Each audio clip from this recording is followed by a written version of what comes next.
ទំនិញបំផ្លាញជាតិទំនិញប្រមាថជាតិអ្នកប្រើប្រាស់គឺជាចៅវាយសូមកុំចំណាយប្រាក់ទិញហើយទុកឲ្យគេមើងងាយសម័យខ្លួននិងប្រមាថជាតិសាសនេះជាសំណេររបស់សម្ដេចតេជោហ៊ុនសែននាថ្ងៃទី13ខែមិថុនាឆ្នាំ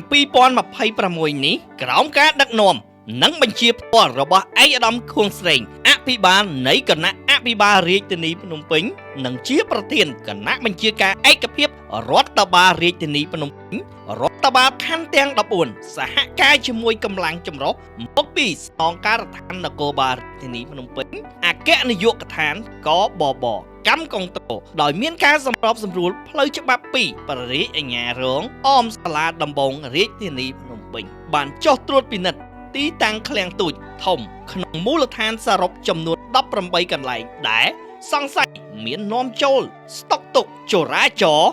និងចែកចាយផលិតផលបង្កកមានប្រភពពីប្រទេសថៃក្នុងប្រតិបត្តិការទាំង18ទីតាំងនេះសមត្ថកិច្ចចម្រុះបានរកឃើញទីតាំងចំនួន2មានជាប់ពាក់ព័ន្ធនឹងទំនិញនាំចូលខុសច្បាប់ពីប្រទេសថៃរួមមាន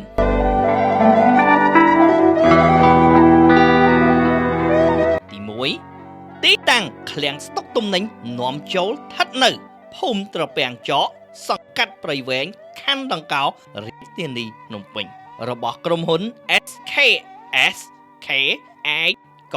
ដែលបានស្តុកទំនិញទាំងនោះមានចំនួន61មុខជាប្រភេទកាហ្វេទឹកសេរ៉ូម្សៅទឹកដោះគោ2ទីតាំងឃ្លាំងស្ថិតនៅផ្ទះលេខ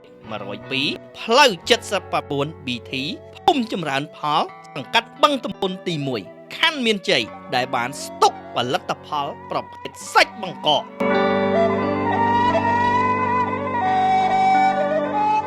ជាលទ្ធផលសម្រាប់ប្រតិបត្តិការថ្ងៃទី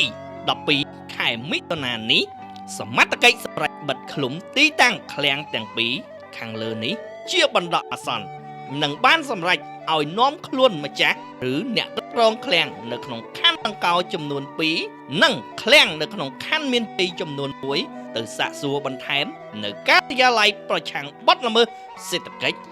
នៃស្នងការដ្ឋាននគរបាលរាជធានីភ្នំពេញតាមនីតិវិធីច្បាប់គួរបញ្ជាក់ផងដែរគិតចាប់ពីថ្ងៃទី10មកដល់ថ្ងៃទី13ខែមិថុនានេះគណៈបញ្ជាការឯកភាពរដ្ឋបាលរាជធានីភ្នំពេញសហការជាមួយកម្លាំងជំនាញពាក់ព័ន្ធបានសហការចុះត្រួតពិនិត្យទីតាំងឃ្លាំងទូចធំក្នុងភូមិសាស្ត្ររាជធានីភ្នំពេញដែលសង្ស័យបាននាំចូលស្តុកទុកចរាចរណ៍និងចែកចាយផលិតផលបង្កកនិងនាំចូលពីប្រទេសថៃខុសច្បាប់បានសរុបចំនួន107ទីតាំងក្នុងនោះក្រុមការងារចម្រុះបានសម្រេចបិទបណ្ដោះអាសន្នទីតាំង12កន្លែងហើយ